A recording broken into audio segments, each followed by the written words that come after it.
Bonjour à tous et bienvenue aux 13h de la télévision du Burkina. Voici les titres. 11 milliards de francs CFA pour des investissements dans le domaine de l'eau potable et de l'assainissement.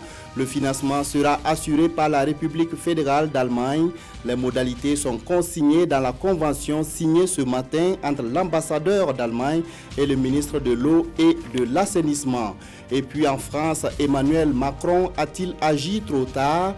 Malgré le recul du gouvernement sur la hausse des taxes sur le carburant, les Gilets jaunes ne lâchent pas prise. Ils ont lancé un nouvel appel à la mobilisation samedi prochain, un troisième week-end de manifestation qui fait craindre de nouveaux débordements.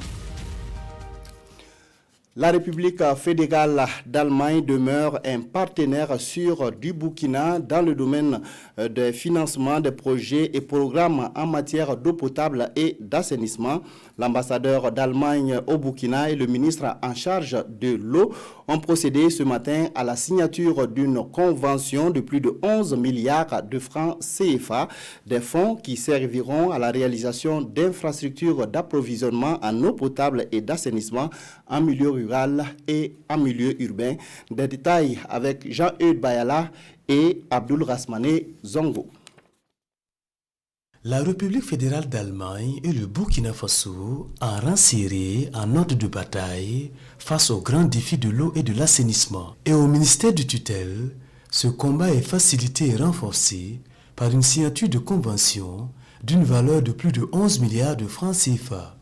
Et ce montant colossal est décaissé par la coopération financière allemande. Par cette convention, on va mettre en disposition pour le gouvernement vraiment des moyens dans le secteur de l'eau et assainissement en début de 2019. Ça veut dire que le gouvernement sera vraiment capable d'utiliser les moyens pour des projets, des investissements prévus. L'importance et les axes ou domaines d'intervention de ce soutien financier sont également connus. Nous avons un programme de réalisation de forages. Nous avons un programme de réalisation d'AIPS. Nous avons un programme de réalisation de latrines familiales, de puisards, de latrines institutionnelles et de latrines publiques. En dehors de cet appui budgétaire et toujours dans la dynamique partenariale, la coopération financière allemande entend davantage accompagner le Burkina Faso, en particulier dans le sous-secteur de l'eau et de l'assainissement et d'une façon générale dans son référentiel national de développement, le PNDS. Deuxième mobilisation des femmes de la capitale burkinabé pour soutenir les forces de défense et de sécurité réunies hier au Palais de la Culture Jean-Pierre Guingané à l'appel de l'association féminine pour l'entraide et le développement communautaire. Des centaines de femmes ont exprimé leur gratitude aux soldats qui défendent le pays contre les terroristes. Elles ont aussi rendu hommage aux militaires qui sont tombés sur le champ de bataille. Césaire Carrefour, Nathalie Savadoro. Les femmes du Kadiogo, plus que jamais mobilisées et engagées aux côtés des forces de défense et de sécurité dans la lutte contre le terrorisme et l'extrémisme violent. Toutes debout, elles ont tenu à rendre hommage aux FDS tombés sur le champ de bataille, mais aussi montrer leur détermination à les accompagner dans la quête de la paix et de la liberté au Burkina Faso. Nous sortons de notre cadre de confort pour vous rendre à peu près, je dis bien à peu près, l'hommage que vous méritez. Parce qu'aucun hommage ne peut en réalité égaler les sacrifices que vous faites. Nous traversons certes un moment sombre de notre histoire, mais je ne peux m'empêcher de penser, de croire qu'au milieu des ténèbres jaillira la lumière visible et bienfaisante. L'expression de ce que chaque moment difficile de la vie est le commencement d'un autre moment de bonheur.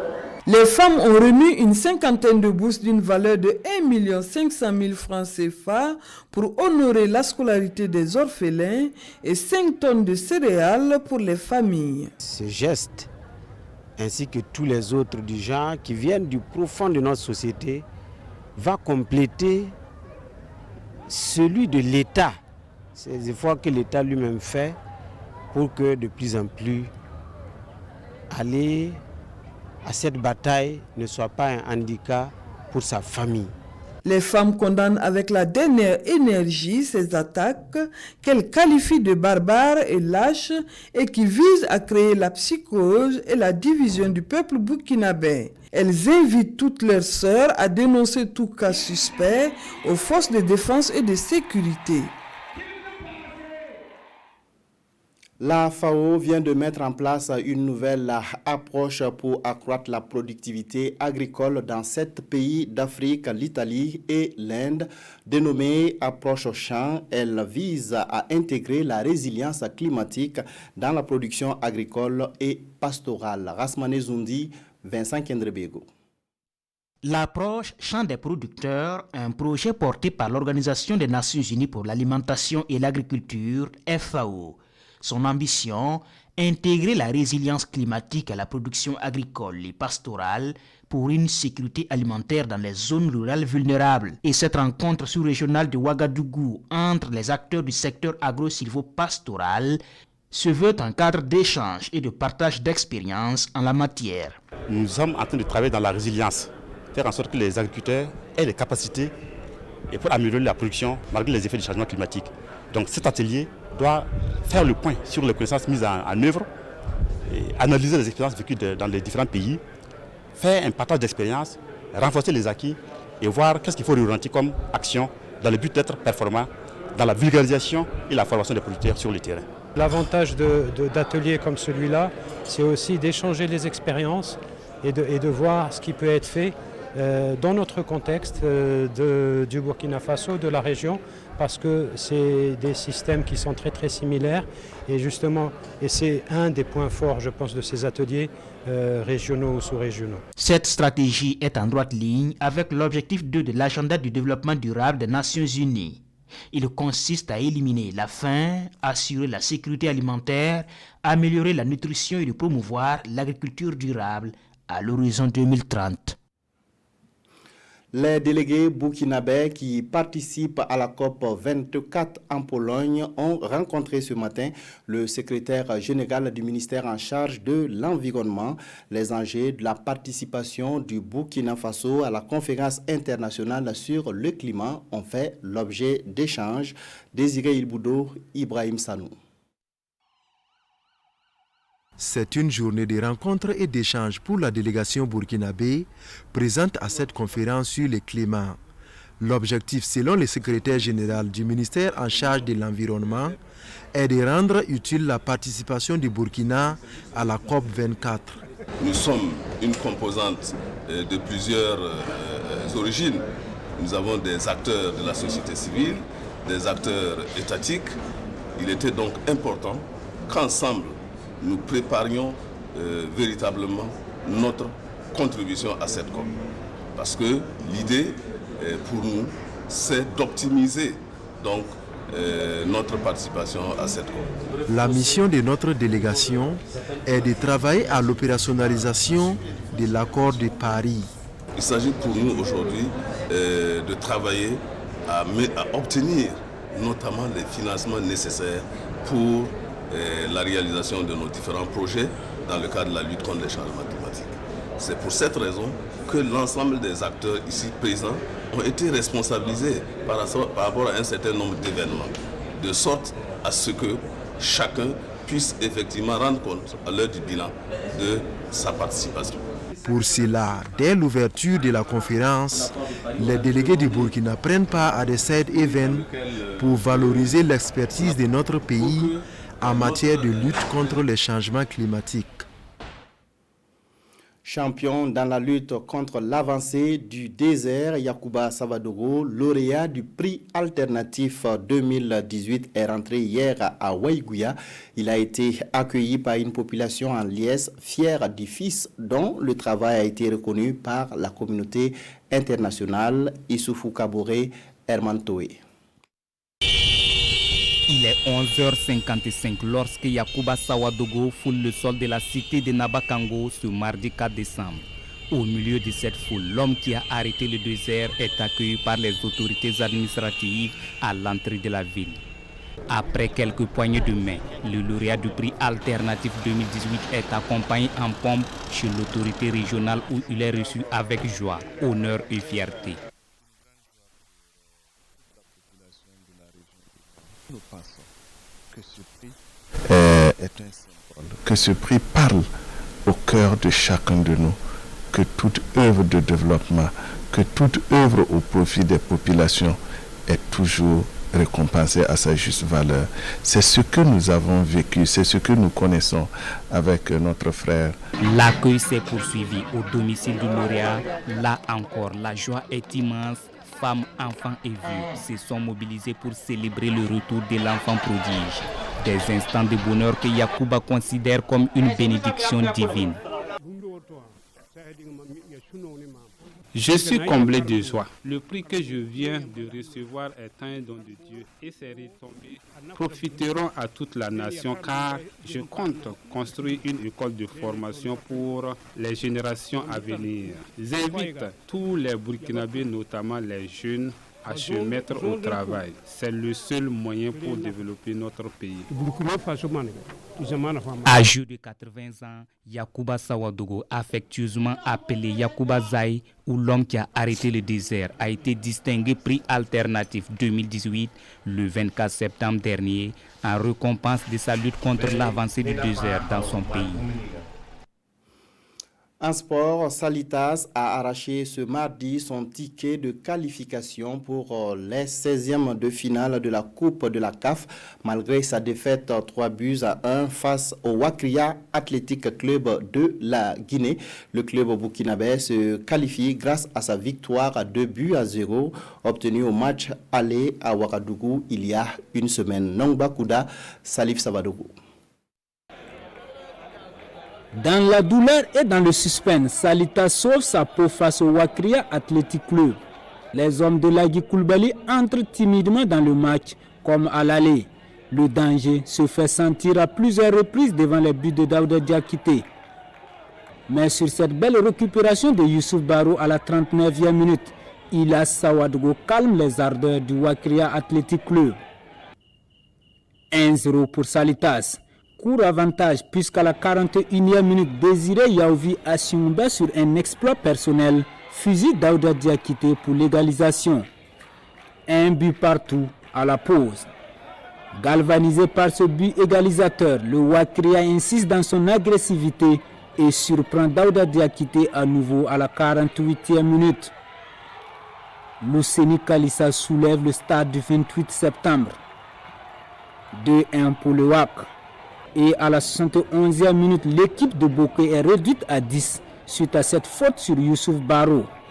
Un carton rouge qui n'empêche pas le WAC d'inscrire le 3e but à la 79e minute.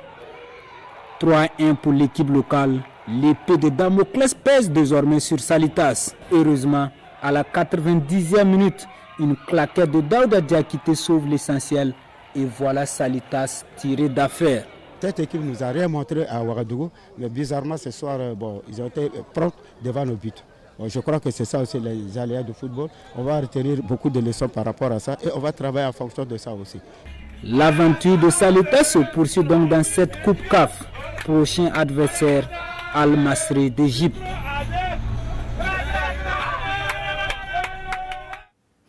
Voilà, et puis sachez que le deuxième représentant burkinabé à cette coupe de la CAF a été éliminé après sa victoire à Abobo Dioulasso 3-1 face au Coton Sport de Garoua. La SFB a été battue au match retour au Cameroun sur le même score avant de s'incliner au tir au but par 3 tirs réussis contre 5 pour le Coton Sport de Garoua. En page internationale, c'est une vidéo qui a mis fin à plusieurs semaines de polémique sur la santé du président gabonais Ali Bongo. En convalescence au Maroc, Ali Bongo a été reçu par le roi Mohamed VI. Ali Bongo est bel et bien vivant. Certaines personnes en doutaient étant donné le peu d'informations communiquées sur son état de santé, mais le voici bien en chair et en os aux côtés du roi du Maroc, Mohamed VI. Il s'agit de la première apparition publique du président gabonais depuis son hospitalisation fin octobre. Après un mois passé en Arabie Saoudite où il aurait été victime d'un malaise, Ali Bongo avait rejoint un hôpital de Rabat le 29 novembre dernier. Le porte-parole de la présidence avait d'abord évoqué, je cite, une fatigue sévère due à une très forte activité. Une opération chirurgicale aurait ensuite été nécessaire. Certaines sources parlent d'un accident vasculaire cérébral, mais à aucun moment la présidence n'a révélé le nom exact de la maladie. Alors qu'une délégation gabonaise s'est rendue au Maroc pour une réunion de travail avec Ali Bongo, la vidéo n'a apparemment pas convaincu tous les citoyens gabonais. Sur les réseaux sociaux, nombreux sont ceux qui réclament plus de détails et veulent être certains que leur président est en état de gouverner. En France, malgré le gel des taxes sur le carburant entériné hier par le Premier ministre Édouard Philippe, l'opposition politique et les Gilets jaunes ne sont pas satisfaits. Ces derniers ont choisi de maintenir le cap et appellent à un troisième samedi de mobilisation. Le deuxième samedi noir du mouvement des Gilets jaunes aurait eu raison de la détermination de l'exécutif français. Face au déchaînement de violence, notamment à Paris, le Premier ministre Édouard Philippe a entériné hier après-midi le recul du gouvernement dans un souci d'apaisement. La majorité a peiné à en convaincre les Français, c'est que nous devons changer quelque chose. Cette colère, il faudrait être sourd ou aveugle pour ne pas la voir ni l'entendre. Mais aucune taxe ne mérite de mettre en danger l'unité de la nation. Quelques heures plus tard, Édouard Philippe était devant l'Assemblée pour détailler le gel annoncé des mesures fiscales de transition écologique. Une pause de 6 mois devant permettre de calmer les Gilets jaunes et de renouer le dialogue social. La réponse des législateurs s'est voulue accablante. Monsieur le Premier ministre, si votre seule réponse, Monsieur le Premier ministre, c'est le report des taxes Macron sur les carburants, c'est que vous n'avez toujours pas pris conscience de la gravité de la situation. Vos annonces d'aujourd'hui condamnent les Français à un sursis de quelques mois. Mais ce qu'ils vous demandent, ce n'est pas la suspension, c'est l'annulation des taxes sur les carburants. Monsieur le Premier ministre, trop peu, trop tard. Les Gilets jaunes ne sont pas plus satisfaits que l'opposition. Contrairement au gouvernement, ils ont choisi de maintenir le cap. Les appels à un troisième samedi de mobilisation sont maintenus. Moi, j'ai mon père, il était mineur, il a toujours travaillé dur, il a fait mai 68 et j'ai pas honte. Grâce à mai 68, on a obtenu 30%. Hein. Et là, M. Macron, il faut écouter le peuple, parce que vous n'écoutez pas le peuple, hein, parce qu'il y a de la misère en France. Désormais, le gouvernement craint une extension de la colère à d'autres secteurs. Mardi, de nouveaux incidents ont éclaté devant les lycées de la région parisienne. 2 syndicats des transports ont également appelé à la grève ce week-end. Quels sont les principaux sujets traités par nos confrères de la presse écrite? La revue de presse est signée Aimé Solange Guigman. Coup d'appel de Paris, quel sort pour François Compaoré, affiche Sidoya. En principe, il devrait savoir aujourd'hui si la justice française accepte ou pas de l'extrader vers le Burkina Faso, indique le pays. Quel délibéré à Paris pour ce 5e renvoi s'interroge aujourd'hui au Faso. L'observateur Palga espère seulement que les ayants droit du directeur de publication de l'Indépendant et le pays obtiennent de ce procès un sacré cadeau d'anniversaire à une semaine du 20e anniversaire du massacre de Sapuy, car l'attente n'a que trop duré, conclut ce journal. À l'international, aujourd'hui au Faso fait savoir qu'en dépit de la médiation de la CEDEAO, le processus électoral au Togo est au point mort, car les 14 partis politiques représentatifs restent arc-boutés à leur mot d'ordre de boycott du scrutin du 20 décembre prochain, ce qui n'augure rien de bon pour ce journal, d'où l'appel de la communauté chrétienne à surseoir à ces législatives le temps de trouver une solution médiane aux réformes institutionnelles et constitutionnelles. Mais le pouvoir tendra-t-il une oreille attentive aux catholiques et protestants, s'interroge aujourd'hui au Faso, quand tout porte à croire que la médiation de la CEDEAO n'aura servi qu'à requinquer le pouvoir de Lomé. On en doute fort, précise le pays. C'est pourquoi la CEDEAO est interpellée à terminer le travail de médiation qu'elle a commencé au Togo, car si ces efforts doivent aboutir à un boycott des élections par l'une des parties, en l'occurrence l'opposition, c'est à se demander à quoi aura alors servi sa médiation, martèle ce journal. Voilà qui met fin à cette édition. Merci de votre fidélité. Bonne suite des programmes.